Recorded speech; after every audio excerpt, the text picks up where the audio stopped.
What does the word America mean to you? To me, America means chocolate. A hodgepodge of different ideas. Medium intelligent, superficial, honest, nice fellows. It was not at all what I thought it would be. I am so disappointed. Good evening. This is the opening program in our 1956 discussion series. During the course of these 12 programs, you'll meet 33 students from 33 countries who have just come to the United States as forum delegates. 4 of them are here for tonight's discussion. They are Hejun Park, 17 years old, from Korea; Chitranjan Kapoor from India, who's just admitted to me, stayed out till 4:30 last night. I guess it was in a discussion. Francesco Brioschi from Italy, 17, and Jawahir Haji Ali from Malaya. Jawahir, since you said you were terribly disappointed with America, maybe you ought to tell us what's disappointed you so much. When I got down at the American airport, I was so surprised and shocked to find that America was freezing and shivering with cold. Didn't you know it would be in the winter? Yes, I knew it would be in winter, but I had no idea how cold it would be. And this is the first time I experienced the cold. What was the picture you had in your mind of America before you came here? Well, before I came here, I thought that America, I'm in New York, is the busiest city in the world. And I thought that if I am in the middle of the city, I would hardly hear my own voice because of the noise. It hasn't been quite that bad? Yes. But you surely didn't expect to see flowers and trees in January, did you? Yes, I did at first. I thought surely there must be some flowers. Well, anyhow, in winter, I expect to see some flowers too. We'll take you to a greenhouse. Hey, June, chocolate. America means chocolate. What do you mean by that? Well, with the termination of World War II, American soldiers came over Korea, and they did funny things to Korean children. Whenever they walk around the streets, they gave chocolates and chewing gums to especially young students, and Korean young children made America chocolate. I suppose that's true in lots of the world. Is that true in Italy? Does chocolate sort of mean American, or did it during the war? Well, during the war, not now. Well, now you'd better explain some of those other things you said America meant to you, Francesco. Well, not to me, to my country, or not to all my country, or a part, naturally. Honest, we generally consider American very simple people, simple in every field of their life, even in their mind. And this simplicity is not a synonym with intelligence. But this is not my opinion, I repeat. But what makes you think that they are simple? Simple because they are young people. They are not sophisticated, I mean. You see the point? Up till now, I thought that Americans are the most sophisticated people of the world. Who told you? Well, that's what I had read about America, and that's what I had seen about America. Oh, you must be both wrong. in books as well as in pictures. Well, you know, I don't say the lack of sophistication is a bad thing, but sophistications come with the years, you know, and Americans have only 4th century behind them. Don't you think so? Well, I still persist that Americans are the most sophisticated people of the world. What were some, excuse me for interrupting, what were some of your meanings when you said America to you is a hodgepodge of different ideas? Well, it was a hodgepodge of different ideas to me because I didn't know much about America. I knew a bit of its geography, a bit of its topography, and I had read a bit of its history also. I thought that Americans were rich people, and they are rich also, but not all of them as I had thought. That's all I think. What makes you think that American people are rich? Well, that's what I had heard about them, and that's what I had read about them. Do you mean you heard about them from radios? Or Yes, from people who came from radios, America? from people who had come from America, from newspapers, books, and many other things. Oh, I see. You know, in Italy, we all think about the Uncle Tom or Uncle Sam or something of the kind. Uncle And Sam, you're right. Yes, oh, possibly. And we all think American are millionaire just like Rockefeller or Ford. But now I think that the amount of Italian millionaires is superior to that of the American millionaires. But the media, well, of the American people naturally is richer. I wonder if you and Hey Jim have gotten your ideas about America in the same way. There are American soldiers in Italy, and of course American soldiers in Korea. Would you say your first impressions of America came from the soldiers that were there? I haven't seen a single soldier, I'm so sorry. You didn't. How about you, Hey Jude? You have. Well, I've seen American soldiers when the Second World War ended. And it was my first time that I saw American foreigners in my life, and they looked very strange. They tall, and they were very thin, and they were well armed. Well, what? Armed. But since then, how have your impressions, what has helped you get an impression of America since the war? Any books, pictures, what? I read quite a few books about American history and its peoples. So I read books, informational books about the United States from the USIS. So I learned quite a lot about America. So I had an image that America is the richest country in the world. Their peoples are very generous, and they worship Christianity more than any other nation in the world. For just a moment, please, about your Christianity. I think the main thing about American religion, or the religion as felt by American, they think that God has created them only for doing what they like, you see. They worship God only if they think that God can help them. You see, I don't think Americans have got much spirit of sacrifice, you know. Don't you think so? I don't understand the spirit of what? Of Sacrifice. sacrifice. What does yeah. it mean by that? It means that they are not ready to submit their personal will for something else, you know. Well, in Korea, see, especially during the Korean War, the poor were assisted greatly by the missionaries and American soldiers and many other private groups, such as KCAC, Korean Civil Assistance Command. That is actually a military. Oh yes, but you know, in the exterior manifestation, Yes. they are generous. But I don't know if they are generous with themselves. If they can, possibly they can give $1 million or a little bit less maybe. But I don't know if they can give their life. You know what I mean? See, I'll give a good example. During the Korean War, Yeah.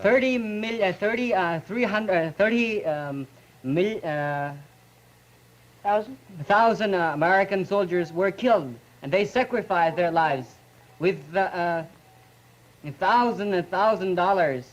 And then do you know about India? Since independence, they have given us about $500 million of money up till now, and that has helped. Yes, I know money. Also Hitler have given a lot. Then how do you say they're not generous? I think they are the. Explain it to you. If not the most, they are one of the most generous people of the world. You know, the most important generosity is the sacrifice of one's own life. I don't mean to die for the I country. think America is the only country in the world which has sacrificed more than any other country.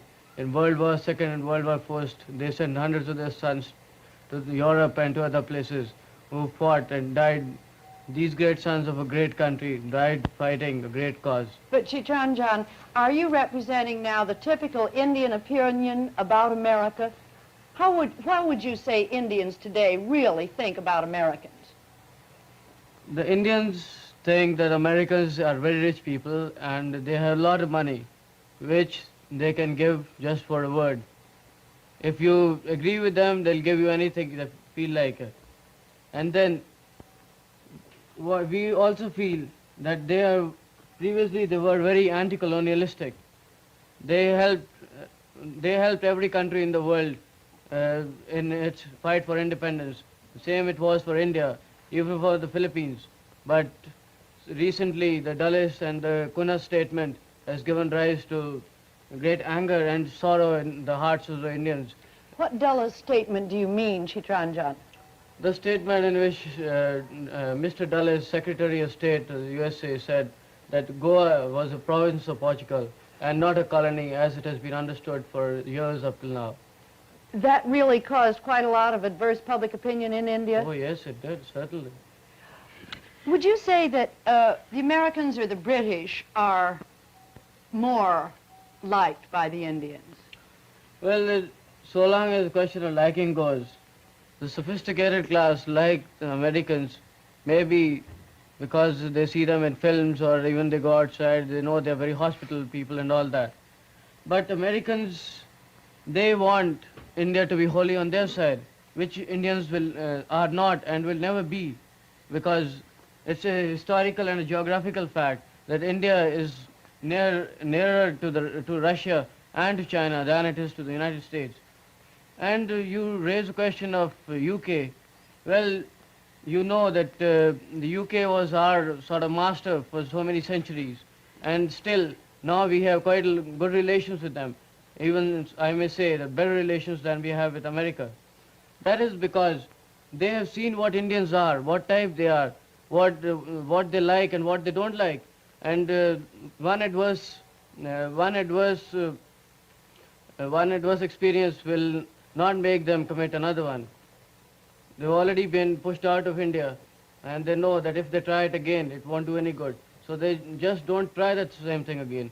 While Americans, they haven't had so much experience with India. That's the thing. I'd like to come back now, Francesco, to some of the points you made about America in your opening. You said they are superficial, medium intelligent. Yes, I did.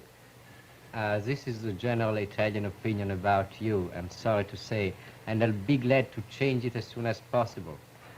And for instance, medium intelligent, I mean that they've got a Reader's Digest mind. You know, this superficial kind of optimism. What exactly do you mean by Reader's Digest mind? Have you ever read this paper? Oh yes, plenty of them. Well, I've been a subscriber to the Reader's Digest for quite a number of years. Well, any case, I think that there is much good in this paper, because Yes, there sure is. but it's too simple. You see, Mm-hmm. it doesn't deepen the question, and this is a point about American. They just stay. They don't deepen the problem. You see, or at least. Do you mean by that Americans are not a deep thinker? No, they are not.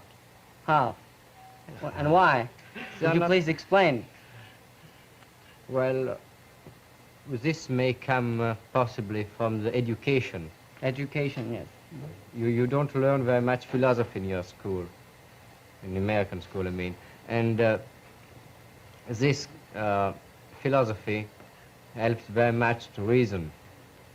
And if you have not got that, a classical education, I don't mean you can't reason, but I mean it's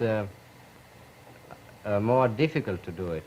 Excuse me, what do you mean by the word superficial, please? Superficial, they Yes. don't deepen. They don't deepen.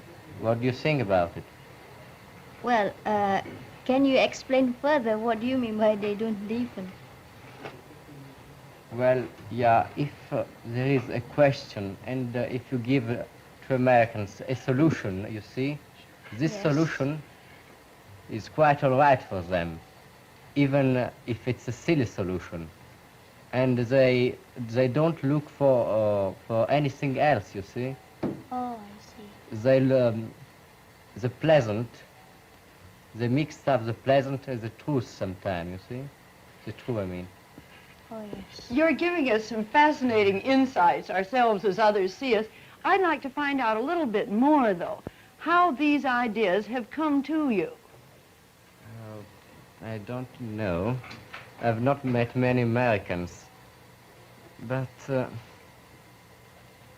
I don't know the Reader Digest is sufficient for that, or your So movies. far as I know, the Reader's Digest gives condensed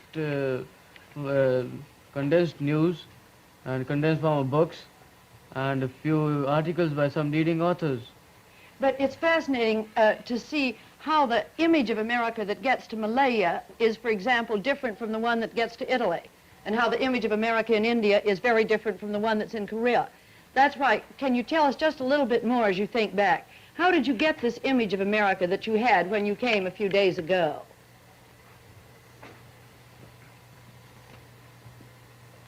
As I had a lot of American friends in Korea, I thought America was a very nice place and well modernized and self-supporting nation in the world. And as I landed at Idlewild International Airport and drove New York on the Christmas day night, the New York was imaginative place. So New York, America is same as I thought while I was staying in Korea. Oh, don't think you are the only one who thinks that America is a wonderful country, you know. I myself do think so. Same here. But how does this idea, this European idea of Americans as being just medium intelligent, not of a philosophical bent of mind, where do you get that, Francesco? Do you get it in school? Well, I think Europeans mixed up sophistication with intelligence. This is quite possible. Don't you think so? I don't know. I'm fascinated with your ideas. 3 months from now, we'll compare them again. Yes, But it's very useful to us to see how these things came about. Well, I don't know. Our schools don't speak very much about America. The papers do, naturally. The people do, either. But, well, I don't know. I can't explain it, you see. Okay, we'll shift on to something else. All right, let's shift to India. What's on your mind at the moment in this general area? What exactly do you mean, Mrs. Waller? Well, I have a feeling, I wanted to catch you up on one point. You said that the Indians were very unhappy over our over Dulles' statement on Goa. Yes. Because you didn't want us to side with the Portuguese on that. Yes. Weren't we sort of taking a neutral position, not siding either with Portugal or India? And doesn't that correspond to India's position in the world today of not siding with one side or another? The Dulles-Coura statement was perfect siding with the Portuguese of America. It was not neutralism as practiced by India or as by any other country in the world. Well, that is, of course, one interpretation of it. But I just wondered how often one can be neutral, in what conditions one can be neutral. No, but there are certain things about neutrality also. But this statement was a clear siding with the Portuguese. When Dr. Cunha wanted, and he said in public also, that Portuguese was that Goa was a Portuguese province, but it is not. It has been a colony for quite a long time. And Mr. Dulles goes on and agrees that it is a Portuguese province and has been since generations. You feel that this did affect Indian public opinion quite a lot. Oh yes, they have lost much ground since that statement has been issued. Were you still there when Khrushchev and Bulganin came to India? Oh yes, I was, and I was one of those who saw them riding in triumph in the streets of Delhi. Oh, you must be a lucky boy to see them. Do you want... Sorry. Because it's really very difficult, you know, sometimes to meet some great people. Well, I'm not the least interested in Bulganin. He must be a stupid fellow as many others, you know.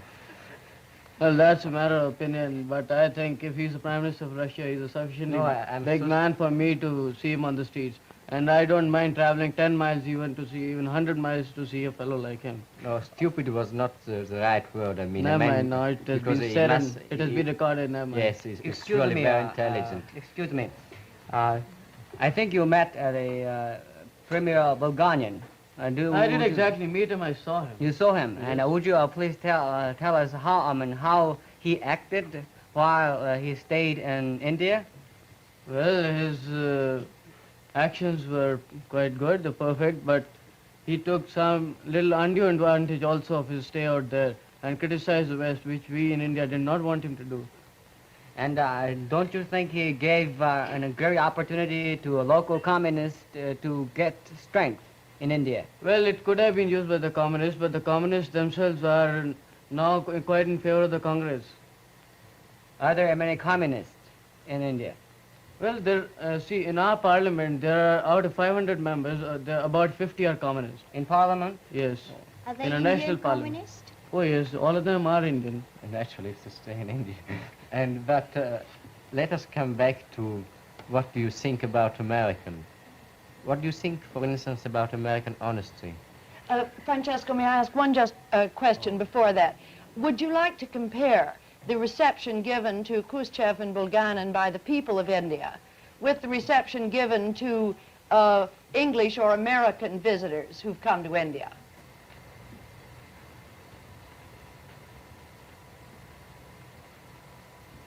Can you, Chief?